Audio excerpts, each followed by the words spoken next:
Back by popular demand, I say to you, good morning, Blue Lulus. We have had some excellent developments in the last 24 hours. Our trade war is officially paused indefinitely, or at least for the next 30 days. That is because the Joker has been skillfully outmaneuvered by our neighbors. Our southern neighbors in Mexico said that, yeah, of course, we'll pause our tariffs on you if you pause ours on yours, because we're going to go ahead and put a bunch of troops here at our border to keep us from going in there as long as you keep your bang pow sticks from coming in here. And they said, okay, great. Thanks for negotiating.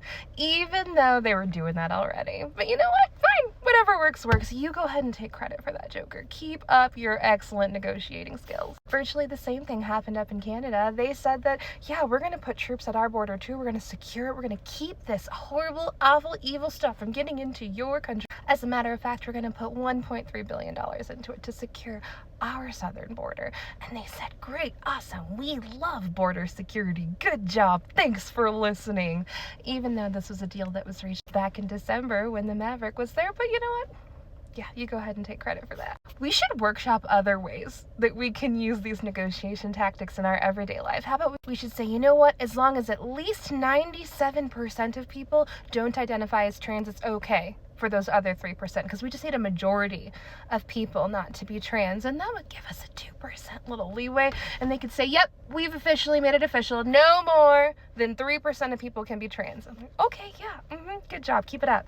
We've decided that you can keep your Black History Month as long as we also have a European History Month. That could be, I don't know, January. You like to be first, so how about that? Does that work okay? Totally your idea. Absolutely. I don't know. I think we could workshop it. I'm very encouraged by a lot of the Democratic leaders that are actually coming out and fighting. Yes, please, more of that. Dark Batman and his cronies were in the USAID building yesterday.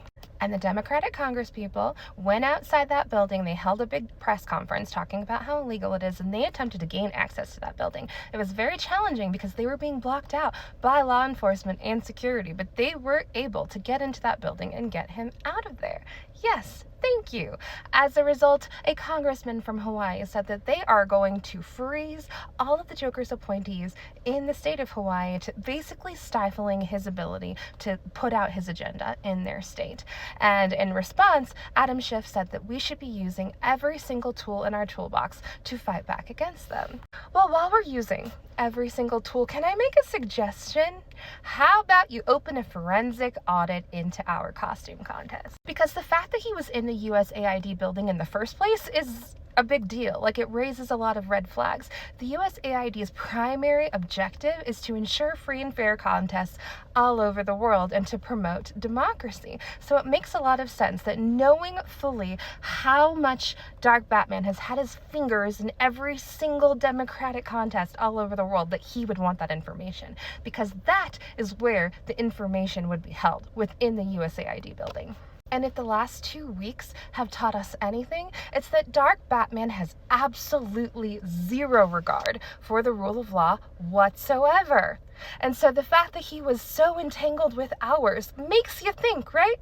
Maybe what the Joker said the night before the big party was actually true. Maybe what the AG from Texas had to say about the Joker's involvement was actually true. And if you don't believe me, that's fine. There are skilled statisticians that have been running this data for months now. A lot of it has come out from Clark County in the last couple of weeks. Look at it, look into it, and get loud about it, because it might just be that all of us didn't turn on each other, that we did not choose this.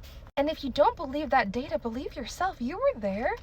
You saw the packed rallies. You received the funding from the record-breaking fundraising. You felt that rise in energy. You watched the people stand in lockstep behind Liz Cheney and the 700 other people who are typically on Team Joker and say that they would never, ever, ever put their tallies in for that. And those people represented others in their community. And yet when all of the stuff came out in the wash, they were seemingly invisible, right?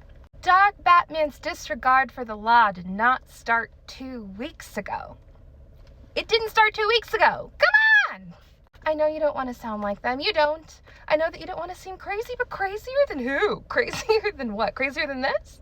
If you fight and lose, we can still roll with you, but doing nothing is not an option at this point. You know good and well that 2 years from now, that's not going to matter. They're not going to start playing by the rules in 2026 or 2028. And you know that to be true. They're not going to leave. So if you want to keep your place, your seat, your power, your influence, then you need to look into what has happened here. You need to do it immediately, and you need to be loud about it, and you need to make sure that everybody knows that this is not actually what we signed up for, and that you know it and they know it, and it needs to be clear.